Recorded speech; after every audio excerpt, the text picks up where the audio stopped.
On today's show, I'm talking with Larry Brantley, the voice of the iconic dog of the 90s, Wishbone. He's featured in the new documentary, What's the Story, Wishbone?, which is out on digital platforms now. It's a really heartwarming look back at the glory days of PBS and how the show, despite its success, was always an underdog production. No pun intended. I have several other Wishbone interviews. You can find those in the description below. If you enjoy it, like, subscribe, leave a comment. It helps the channel. I don't know how, but that's what everyone on YouTube says, and I like when numbers go up. But enough about me. Let's get into it with Larry Brantley.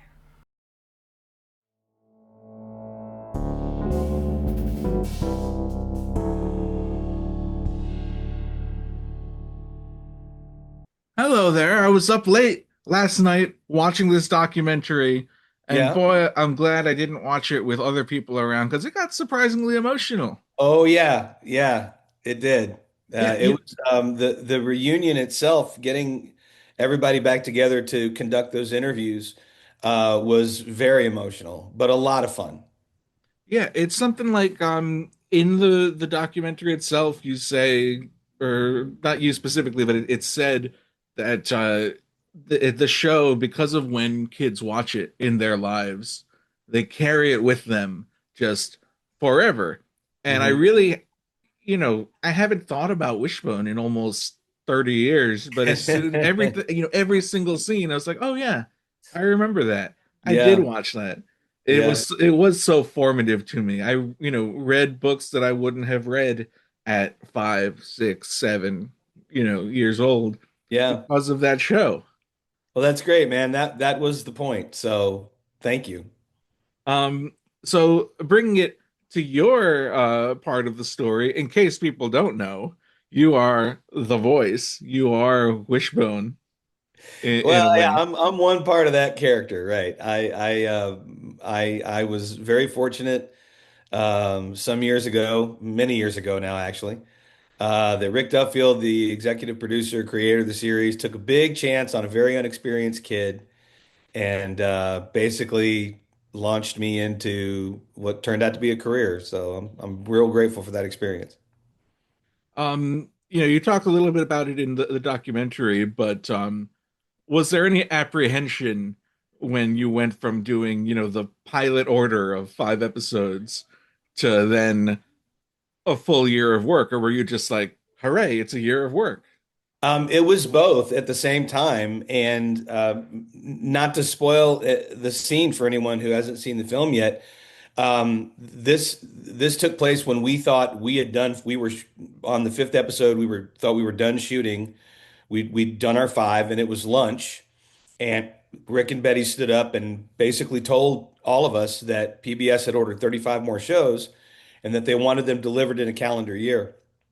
And so at the same time, we all start. I remember Rick popped a bottle of champagne and we were all cheering, and that was followed almost immediately by like everybody's sphincter tightening up because we were like, oh, we got to do this in a year.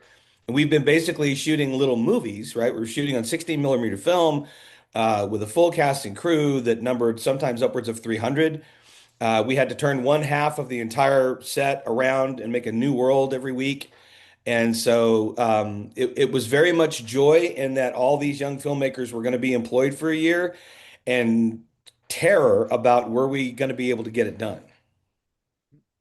And had you worked on like, professional sets up to that point, or had your career taken you into the realm of filmmaking at that point? The most I'd ever done to that point was I'd done a couple of on-camera commercials. I remember I did one for the Texas Lottery Pick 3, in which I had to dress up like a big green foam rubber Gumby number. So I had very minimal experience working on a set. And honestly, when I got cast in the role of the voice of Wishbone, I never thought I'd be on the set. I thought I would just be in a studio because, to my very limited knowledge, that's what voice actors did. They worked, sort of exclusively indoors in a studio. And it was at the table read, the very first table read for the first episode we shot, which was um, Oliver Twist. Twisted Tale was the name of the episode. And we sat down, all of the actors who were in that episode sat down at this large conference table and we started reading through the script. And that was when Rick and Betty decided, I think it was that day, well, we want to have you on set with the other actors. We think that'll be better for them than having a script supervisor read your lines and then you just have to work in a vacuum in a studio. So from the very first, it was decided that I would be on set for all 5 days of principal photography. And then at some point, when an episode was in the editing process, I would go into the studio and record all my lines clean. And that was generally the opportunity that I also had to do a little improvisation or ad-libbing, depending on what the camera captured Soccer doing. It's funny because, like you said, it is true. A lot of voice acting is done after the fact. They'll have like a temp track, during filming, um, just so that the actors have something to respond to. But I know, the very popular show now, not exactly similar to Wishbone, but Ted on Peacock.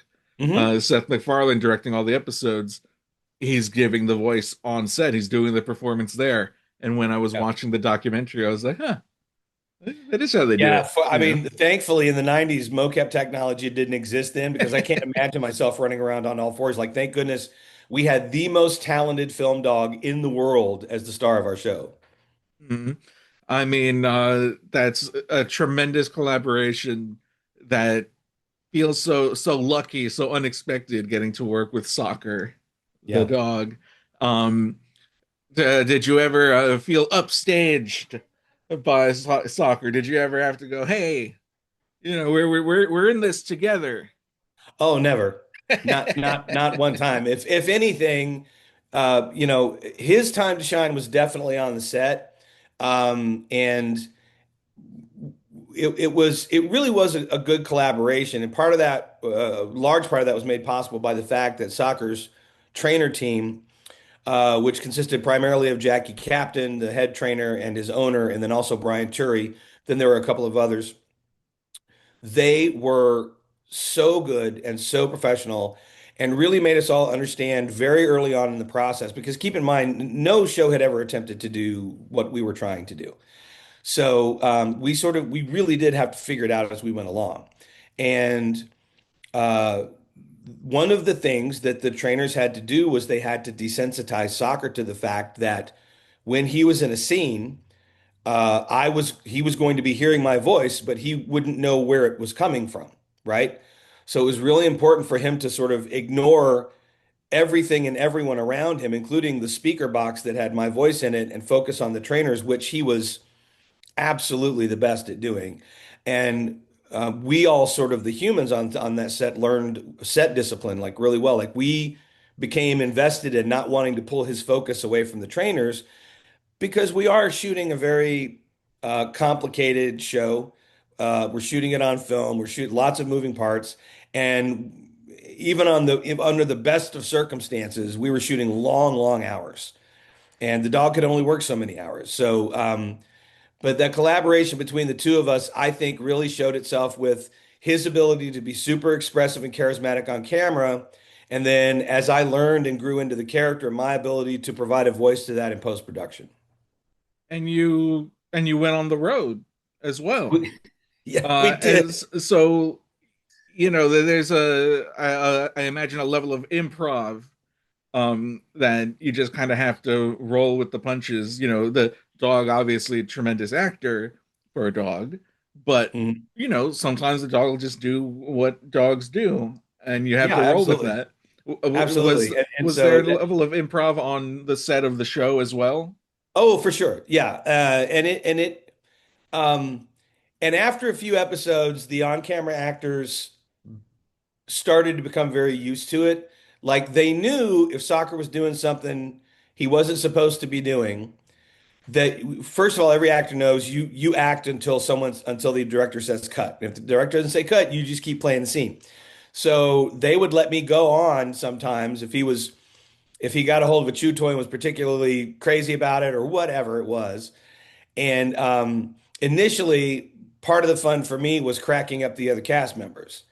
But they very quickly realized that that's what I was doing, and so But yeah, to answer your question, that there was always room for a little bit of that. Now there was more leeway for that in post-production because they recorded everything that I ever said on set, and then they used that as a rough track. But what we had such a great DP in Burt Guthrie and brilliant directors like Ken Harrison and Rick, and and they were able to capture these moments of the dog just being a dog, right? And it maybe there was nothing scripted for that moment, but they wanted to keep it, and they would leave it in the edit, and then it was up to us or me sometimes to figure out how do we how do we make that work uh, from a sound perspective. And I think more often than not, we got it right. Um, Tell me about, or did you get to be on set during what in the movie is described a little bit as like almost the swan song, the Old West movie? Was it the same process, just bigger, or was it like making a? I mean, because it was like making a movie a week, but that particular one bigger. It's a movie. Yeah. And you nailed it. It was the same process on a bigger scale. We were shooting in 35 millimeter. We were shooting on the J.W. Eves Ranch in Santa Fe. We were shooting on Silverado Ranch. We all got to live out our fantasies of playing cowboy, but it was the same process. It was the same process that had carried us through 2 seasons of the show. And the old adage is, if it ain't broke, don't fix it. And so, and I think that a few of the people at the highest production level, Rick and Betty, knew what most of us did not, that this was in fact going to be our swan song. But I think honestly, I can't speak for all the cast and crew, but I know that many of them feel the same way I do, is that we shot every episode, we shot every minute as though it could be our last, because it was such a joy to work on that show with those people at that time. And it somehow got bigger and more joyful when we all got to New Mexico and got to make a Western. Do you think the way the way things are made now, the way movies and TV is made now, do you think that there would be not? I'm not doing the classic. Do you think you'll ever do Wishbone again? But do you think that if it were to happen, would it be the same process, or would it be a completely? Do you think that that way that you did it back then was just lightning in a bottle? Could that be recaptured? I think lightning in a bottle is a really good way to describe what we had working on Wishbone. It's hard to speculate. The technology has changed so much since the mid 90s.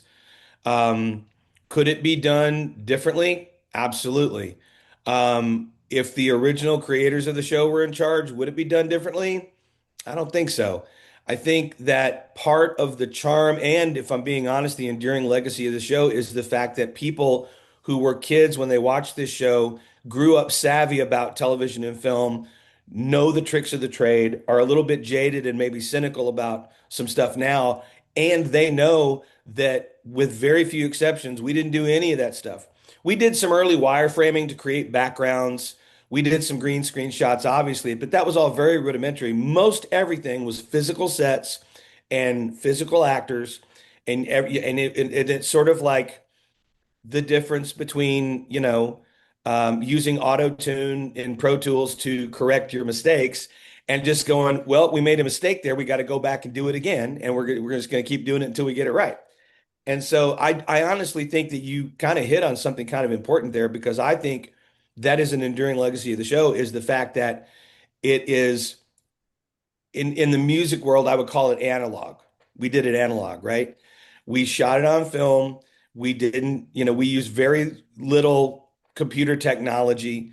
We had some of the greatest actors ever, who all just happened to be Texas natives. Um, we had a brilliant dog trainer in Jackie Captain, and she had an incredible team. And of course, we had soccer and his understudies, and they were all great. And so, yeah, lightning in a bottle, I think, is a great way to describe what we had there. I mean, completely off topic, but I can't wait until the music industry moves on from that auto tune. Like Well, I even mean, not I like agree share with you. style, I but agree with you. But I think also Neil Young said something really interesting one time. He said, you have to meet your audience where they are. And I do believe there's a lot of validity to that. So, you meet your audience where they are. I personally love like old rockers, like guys like Dave Grohl and Foo Fighters and those guys that are still banging it out on analog tape, still striving to be better musicians than they were yesterday. And honestly, that's what I'm trying to do in my career. Like I want to be better. I didn't know anything when we started working on this show, man. Like I seriously. I barely knew what a voice actor was. And at the table read that I mentioned to you, the first thought I had when all of these very highly trained actors started speaking was, I got to get better fast. Like I have to be able to keep up with these guys. And that was my worry in the initial episodes. I wasn't trying to find the voice or anything like that. I was just trying to keep up. And they all made me better. Every single one of them made me better. Are there lessons that you learned as an actor, as a performer, um, on Wishbone that you take with you, or was just making that show your film school? Like, what was your background before? Because you mentioned doing commercials, but did you Mhm. have um improv training, or was that just something you picked up on the job? No, I started doing stand up when I was 16 years old. I lied about my age so I could work comedy clubs in Texas. Nice. Um, And I knew from very early on that performance was like a really important to me. Like it was something I wanted to do. I wasn't quite sure how to channel it. And then two friends of mine that I went to high school with, we came up with a plan in 1993. We were going to all meet up in Dallas, which at the time was a huge commercial market. And we were going to build up our resumes for 2 years, and then we were all going to go out to Los Angeles, become rich and famous. And within 1 year of starting that process, I got on Wishbone. Huh. And there's pros and cons to nailing like the greatest job of your life, the earliest part of your career. But it's an experience that I will cherish forever. Yeah, it definitely taught me a lot. It was better than 4 years of film school at NYU for me. I made, most importantly, uh, the friendships that I made that I'm still, I can pick up my phone at any time and text any one of the people that were interviewed in that film to meet up for a drink or a conversation. And that far outweighs, in my opinion, everything else. The biggest lesson I learned from working on Wishbone is that you will always be more satisfied as an artist or as a creator, whatever you want to call yourself, when you are collaborating with other creative people. There's much more satisfaction in that than trying to go it alone. I mean, it's been, almost 30 years since the show ended, and a lot of PBS stations still rerun it. I know you can find it online on YouTube. Mhm. And we've got people who watched it when they were kids, who have kids who are watching it and reading the tie-in books. I remember reading those in elementary school. Yeah. Um, you know, Kind of looking back on it, obviously you're proud of the legacy, but I don't know, uh do you ever bring out the old voice? Not asking you to do it. But do you ever bring that out and like shock people who might not know about it? Have you ever done I, that? you know, I sometimes I will. It's not You got to something I read do the room. very often.